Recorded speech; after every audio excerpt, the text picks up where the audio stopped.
I want to briefly share all these things with you. Now the year 1964 is a very significant and very important year. Because in that year alone, the first vacation Bible school began right here in Hebron. And అదే సమయంలో ఆ సంవత్సరంలోనే హెబ్రోన్లో మొట్టమొదటి విరామ Bible పాఠశాల ఆరంభమైంది. And in the same year, after about a month or so, the first youth camp also began. అదే సంవత్సరము ఒక నెల గడు తర్వాత మొట్టమొదటి యవనస్తుల క్యాంప్ ఇలా ఈ రీతిగా ఆరంభమైంది. Till then there were nobody knew what a youth camp was. ఇంకా దానికి మునుపుగా అసలు యూత్ క్యాంప్ అంటే ఏంటనేది ఎవరికి తెలియదు. We used to have just some prayer meetings for young people. ఆ దినాల్లో కేవలము యవనస్తుల కొరకు కొన్ని ప్రార్థన కూడికలు ఉండేవి. Now there were some men of God who were counseling the youth at that time. ఆ సమయంలో యవనస్తులకి సలహా ఇచ్చేటువంటి కొంతమంది సలహాదారులు యవనస్తుల పెద్దలు ఉండినవారు. One of them was brother P. Jacob, who is now in America. ఒకరు సోదరు పి జేకబ్ గారు దాని ఇప్పుడు అమెరికాలో ఉన్నాడు. This brother and also along with brother Muthanayagam, ఈ సోదరుడు సోదరు ముదినాయకం గారితో పాటు and also another brother Vedanayagam, మరొక సోదరుడు వేదనాయకం గారు, and other people, they had the burden to have this camp. కాబట్టి వీరందరూ కూడా కలిసి ఇలాగన క్యాంప్ కలిగి ఉండాలనేటువంటి భారము వాళ్ళు కలిగి ఉన్నారు. So they conveyed this to the Lord's servant brother Baksing. ఈ విషయాన్ని వాళ్ళ సోదరు దేవుని సేవకుడు బక్సింగ్ గారి దగ్గర తీసుకెళ్లారు. Now brother Baksing was not sure about what this youth camp was. సోదరు బక్సింగ్ గారికి అసలు యూత్ క్యాంప్ అంటే ఏంటి అనేటువంటిది ఆయనకు తెలియదు. He said, is it going to be special meetings for only young people? ఆయన ఏమన్నాడంటే యూత్ క్యాంప్ అంటున్నారు అంటే యవనస్తుల కొరకు ప్రత్యేకమైన కూడిక లావి అని అడిగాడు. Then they said, no, that is not so. అప్పుడు వాళ్ళు అన్నారు లేదండి అట్లాంటిది కాదు, we have a different program. మాకు వేరే కార్యక్రమం ఇలాగుంది అని చెప్పారు. And as I mentioned to you just now, నేను ఇందాక మీతో చెప్పినట్లుగా my father was in charge of Hebron at that time. ఆ సమయంలో మా నాన్నగారు హెబ్రోన్ ను తాను చూసుకునేటువంటి సేవకుడుగా తాను ఉన్నాడు. So brother Baksing asked him to talk to these youth leaders and to find out what this youth camp is going to be. అప్పుడు సోదరు బక్సింగ్ గారు మా నాన్నగారితో అంటే సేవకుడుగా తాను ఉన్నాడు కాబట్టి యవనస్తుల నాయకులతో మీరు మాట్లాడి వీళ్ళు యూత్ క్యాంప్ అంటున్నారు అసలు ఇది ఏంటో తెలుసుకోమని చెప్పారు. So my father and also brother Dasan, brother Augustine, brother Resratnam and other elders, they gathered together for prayer. ఆ సమయంలో మా నాన్నగారు తర్వాత దినాల్లో ఉన్నటువంటి సేవకులు దాసన్ గారు, అగస్టిన్ గారు, యేసురత్నం గారు వీళ్ళందరూ కూడా ప్రార్థన కొరకే కూడుకున్నారు. And they asked them what they want to do in youth camp. అప్పుడు వీళ్ళని అడిగారు ఏంటి యూత్ క్యాంప్ లో ఏం చేయాలని కోరుతున్నారు, what is going to be the program, ఆ యూత్ క్యాంప్ కార్యక్రమం ఎలాగుంటుంది, and how are you going to manage, ఏ రీతిగా మనం నడిపిస్తారు. And also during those days it was days of faith. మరి ఆ దినాల్లో చూసినట్లయితే అవి విశ్వాసంతో నడిచే దినాలు. Those days in Hebron we were having only broken rice and pappu neelu, that's all. ఆ దినాల్లో చూసినట్లయితే కొన్ని విరిగినటువంటి నూకలు మాత్రమే ఉండేటువంటివి, దాంతో పాటు పప్పు నీళ్లు ఉండేవి. So one of the days brother God's servant brother Martin said, ఆ దినాన సోదరు దేవుని సేవకుడు మార్టిన్ గారు అన్నారు, he asked one of the believer and said, ఒక విశ్వాసిని తనని అడిగాడు, "Arey, do you know what you had 1 month ago for food?" ఒక నెల క్రితము భోజనం ఏం చేసావా నీకు తెలుసా అని అడిగాడు. So this brother said, అప్పుడు ఆయన అన్నాడు, "Anna ఎట్లా జ్ఞాపకం ఉంటదన్నా?" అన్న ఎట్లా జ్ఞాపకం ఉంటదన్నా. Then he said, అప్పుడు ఆయన అన్నాడు, "I can tell you what I ate 2 months ago, 4 months ago, 6 months ago also." అప్పుడు ఆయన చెప్పాడంటే నాకు జ్ఞాపకం ఉంది 2 నెలల క్రితం ఏం తిన్నాను, 4 నెలల ముందు ఏం తిన్నాను, 6 నెలల ముందు ఏం తిన్నాను అన్ని తెలుసు అన్నాడు. ఏ రోజు కావాలో చెప్పు, నువ్వు ఏ రోజు చెప్పు నేను చెప్తాను. This brother was surprised. అప్పుడు ఈయనకు ఆశ్చర్యమైంది. Then he said, "సరేనా 4 నెలల ముందు ఏం తిన్నావు?" అప్పుడు ఆయన అన్నాడు, సరేనా చెప్పండి మరి 4 నెలల ముందు ఏం తిన్నారు అన్నాడు. ఏం తింటాన్రా?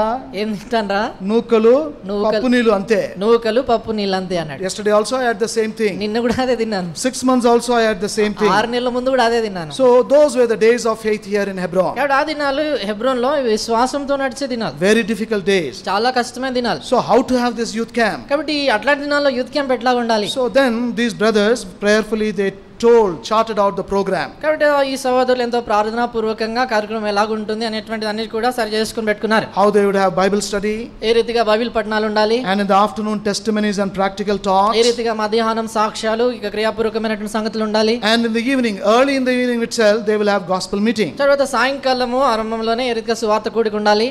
So these men of God, they were convinced. ఈ రీతిగా దైవజనులు వారు ఒప్పించబడ్డారు.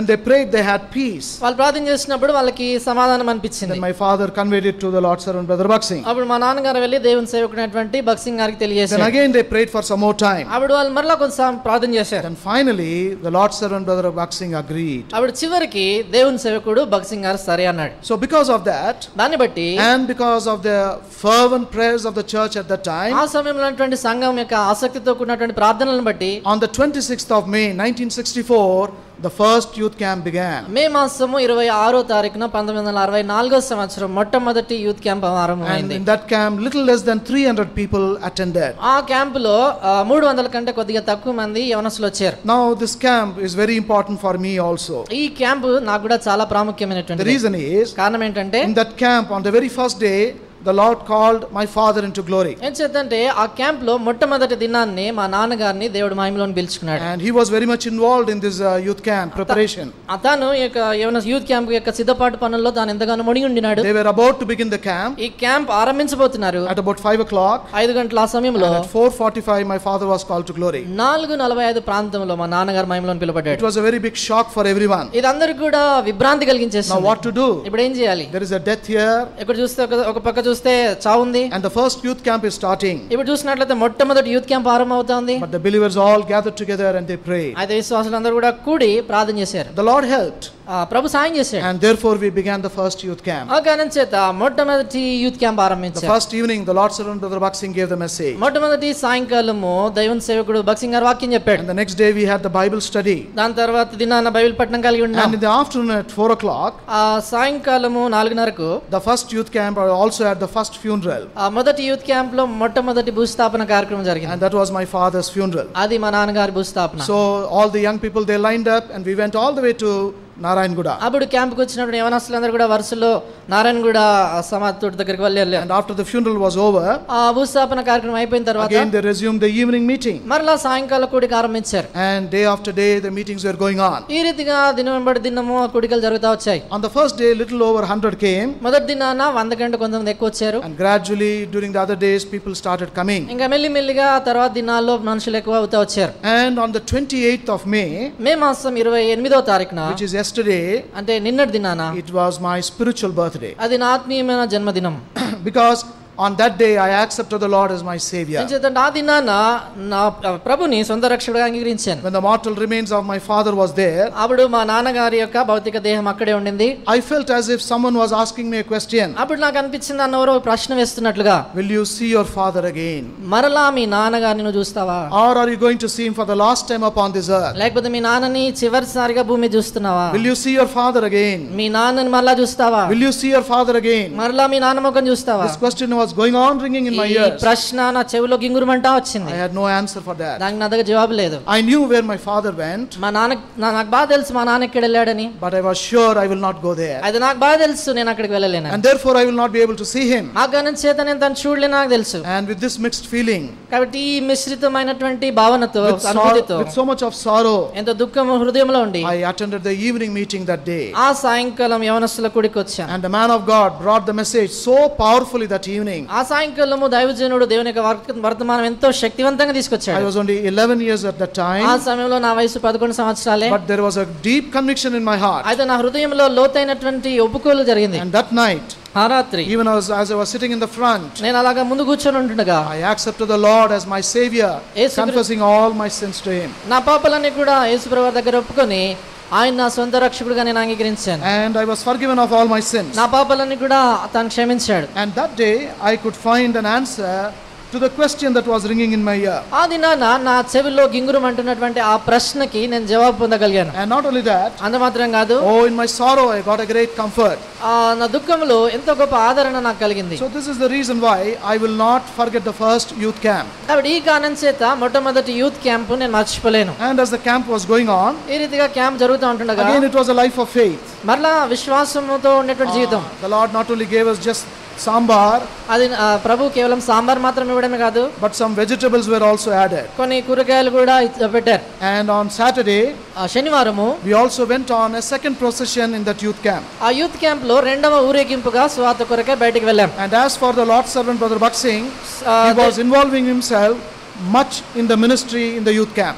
సోదరుడు బక్సింగ్ గారు దైవజనుడు తాను ఇక యూత్ క్యాంప్ లో ఎంతగానో పరిచర్యలో పాల్గొంటూ వచ్చాడు. He was such an elderly man, తాను చూసినట్లయితే ఎంతో పెద్ద వ్యక్తి. but because he was convinced of the Lord of this youth camp, అయితే ఈ యూత్ క్యాంప్ గురించి ప్రభు చేత తాను ఒప్పించబడ్డాడు he కాబట్టి was waiting on the Lord much తాను ప్రభు సన్నిధిని ఎంతగానో కనిపెట్టాడు. and bringing the word with much power. ఆయన వాక్యాన్ని ఎంతో శక్తితో అందించాడు. Every day souls were being added to the Lord. ప్రతిదినము కూడా ఆత్మలు ప్రభునికి వారు జత చేయబడుతూ రక్షించబడుతూ There వచ్చారు. was genuine conviction at that time. ఆ దినాలు చూసినట్లయితే మారు మనసు అనేటువంటిది ఇది ఎంతో యథార్థంగా జరిగేటువంటి ఒప్పుకోలు. I still remember those days. నాకు ఇంకా జ్ఞాపకం ఉంది ఆ దినాలు. People were sobbing and crying even loudly for their sins. వాళ్ళ యొక్క పాపాలను బట్టి గట్టిగా ఏడుస్తూ కన్నీళ్లు గారుస్తూ పశ్చాత్తాపడుతూ మారుమనసు పొందారు. And on Saturday afternoon we also had some baptisms. శనివారం సాయంకాలము బాప్తిసాల కార్యక్రమం కూడా ఉండింది. Everything was new at the time. ఆ సమయంలో అన్ని కూడా కొత్తగా ఉండినాయి. So they needed counselors also. కాబట్టి కొంతమంది సలహాదారులు కూడా అవసరమై ఉండినారు. Now who will be these counselors? ఎవరు ఈ సలహాదారులు ఉంటారు? What they will do? వాళ్ళు ఏం చేయాలి? How they will counsel? వాళ్ళు ఎలాగా సలహా ఇస్తారు? There was no experience at all. అలాగా ఏం అనుభవం లేదు ఇంతకు ముందు. But they started prayer on one side. అయితే ఒకవైపు ప్రార్థన చేయడం మొదలు పెట్టారు. As they were praying, వాళ్ళు ప్రార్థిస్తుండగా the Lord was leading them. ప్రభు వాళ్ళని నడిపిస్తా వచ్చాడు. Because it was a small number, అక్కడ సంఖ్య చాలా తక్కువ కాబట్టి the counseling was very effective those days. ఆ దినాల్లో సలహా ఇచ్చేటువంటిది చాలా శక్తివంతంగా ఉండేది. The counselors were almost covering every young brother, every young sister during the group discussions. ఆ యొక్క మరి గుంపులు జరిగేటువంటి ఆ సమయంలో ప్రతి యవనస్తుడు యవనస్తురాలతో వారు సంభాషించి వారితో పరిచయం పెట్టుకునేటువంటి వారు. God also gave very godly men and women at that time. ఆ సమయంలో దేవుడు కూడా ఎంతో దైవభక్తి కలిగినటువంటి మరి సహోదరి సహోదరులను ఇచ్చాడు. And most of the counselors at that time were God's servants themselves. ఆ దినాల్లో ఉన్నటువంటి చాలా మంది సలహాదారులు వారు తామే దేవుని సేవకులుగా ఉన్నారు. And young people were also very frank in bringing out their doubts, their questions and their fear. తర్వాత యవనస్తులు కూడా వాళ్ళ యొక్క అనుమానాలు, వాళ్ళలో పడినటువంటి భయాలు, ఆందోళనలు అన్ని కూడా వారి దగ్గర పెట్టడంలో చాలా యథార్థంగా వాళ్ళు వచ్చి చెప్పి అడిగేవాళ్ళు. And the Lord gave grace and wisdom and even patience to answer all these questions of the young people. ఈ యవనస్తుల యొక్క ప్రశ్నలన్నిటికీ కూడా వాళ్ళు జవాబు చెప్పడానికి కావాల్సినటువంటి ఓపిక, సహనాన్ని, జ్ఞానాన్ని ప్రభు వాళ్ళకి ఇచ్చాడు. This is the first experience. ఇది మొట్టమొదటి అనుభవం. They don't know anything. వాళ్ళకి ఇంకా దానికి ముందు ఏం తెలియదు. But still, అయినా కూడా everything went on very smoothly. అన్ని కూడా చాలా సాఫీగా సాగిపోయాయి. And when the last day came, చివరి దినం వచ్చినప్పుడు people were in tears to leave the place. ఈ స్థలాన్ని విడిచిపెట్టి వెళ్ళడానికి అందరూ ఇంకా బాధతో కన్నీళ్లు గారుస్తా ఉన్నారు. And then they said, when will we have this camp again? వాళ్ళు అన్నారు, మరలా ఎప్పుడు ఉంటుంది ఈ క్యాంప్ అన్నారు. We want to have this camp once more. మరొకసారి క్యాంప్ ఉండాలి అనుకున్నారు. And they were praying. కాబట్టి వాళ్ళు ప్రార్థన చేస్తూ వచ్చారు. And that is when the Lord gave the burden to have youth reunion or youth retreats also. కాబట్టి ఈ రీతిగా ఆ ప్రార్థనలను బట్టి ప్రభు భారం ఇచ్చి యూత్ రియూనియన్స్ అంటే మధ్య మధ్యలో ఒక దినం జరిగేటువంటి కూడికలు ఉండేటట్లుగా ప్రభు చేశాడు. So once in a year we were having youth camps. కాబట్టి సంవత్సరానికి ఒకసారి యూత్ క్యాంప్ మనకు ఉంటుంది. And in the intervening period we were having 2 or 3 youth retreats. ఆ మధ్య కాలంలో సంవత్సరంలో 2-3 సార్లు ఈ యొక్క యూత్ రియూనియన్స్ గా ఒక్కొక్క దినం కలిగి ఉంటారు. So this is how the first camp began. ఈ రీతిగా మొట్టమొదటి క్యాంప్ ఆరంభమైంది. That is where I was spiritually born also. అక్కడే నేను ఆత్మీయంగా జన్మించాను కూడా. This ministry is now 49 years old. ఇప్పుడు ఈ పరిచర్య 49 సంవత్సరాలు అయిపోయింది. That is my spiritual age also. అది నా ఆత్మీయమైన వయసు కూడా. I was 11 years at that time. ఆ సమయంలో నా వయసు 11 సంవత్సరాలు. And let me also mention one more thing.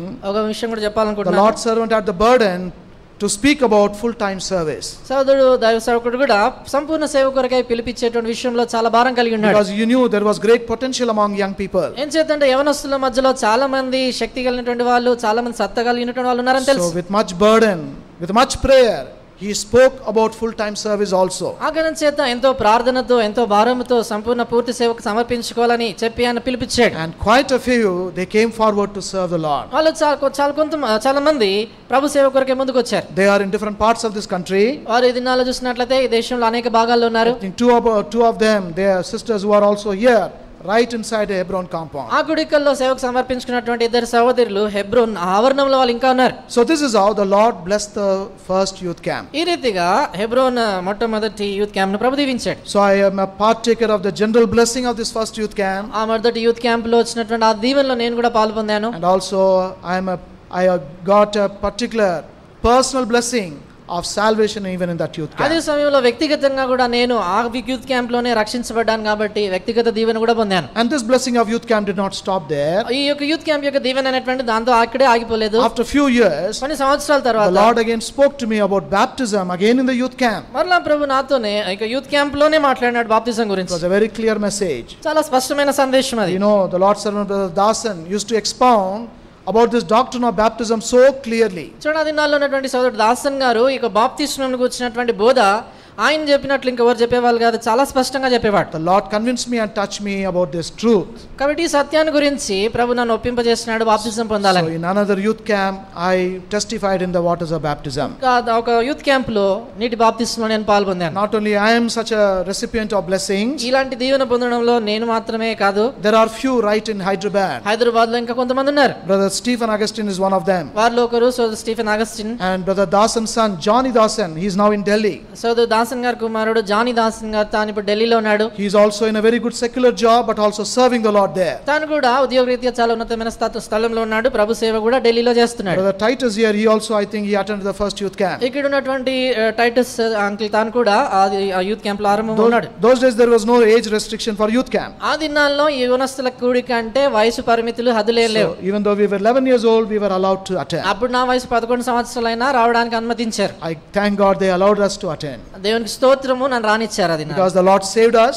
ఆయన చేత ప్రభు మమ్మల్ని రక్షించాడు. He did a deep work of his grace in our lives. మా జీవితంలో లోతైనటువంటి కృపాకార్యం జరిగించాడు. We never knew that the Lord was preparing us for serving the Lord in his own way. తర్వాత ప్రభు తనకు సొంత మార్గంలో విధానంలో ప్రభు సేవ చేయడానికి మమ్మల్ని సిద్ధపరుస్తున్నాడని మాకు తెలిసింది కాదు. So personally I am very thankful for this precious ministry. కాబట్టి వ్యక్తిగతంగా ఈ ప్రశస్తమైనటువంటి యూత్ క్యాంప్ పరిచర్య బట్టి ప్రభుకి ఎంతో వందనస్తున్నాను. And my appeal to all of you, మీ అందరికీ కూడా నేను మనవి చేస్తున్నాను, whatever purpose for which you came for the youth camp, ఈ యూత్ క్యాంప్ కి ఏ ఉద్దేశంతో మీరు వచ్చినా కూడా we firmly believe the Lord has brought you here with a purpose. మేము ఎంతో దృఢంగా నమ్ముతున్నాం ఏంటంటే ఉద్దేశపూర్వకంగా ప్రభు నిన్ను ఇక్కడ తీసుకొచ్చాడు. Kindly ask the Lord what that purpose is. కాబట్టి ప్రభుని అడగండి, ప్రభు ఏంటా ఉద్దేశం అని. Don't leave this camp without knowing what the Lord's purpose in your life is. నీ జీవితంలో ప్రభు యొక్క ఉద్దేశం ఏంటో ఎరగకుండా తెలుసుకునకుండా యూత్ క్యాంప్ విడిచిపెట్టి వెళ్ళొద్దు. Ask him to meet your need. నీ అక్కర తీర్చమని ప్రభుని అడుగు. Ask him to speak to you. ప్రభు నాతో మాట్లాడని అడుగు. Ask him to strengthen you. ప్రభు నన్ను బలపరచు అని అడుగు. Ask him to revive you. నిన్ను ఉజ్జీవింపజేయమని అడుగు. Ask him to show the path for the future in your life. నీ జీవితంలో భవిష్యత్తు కొరకు మార్గం ఏంటో అని అడుగు.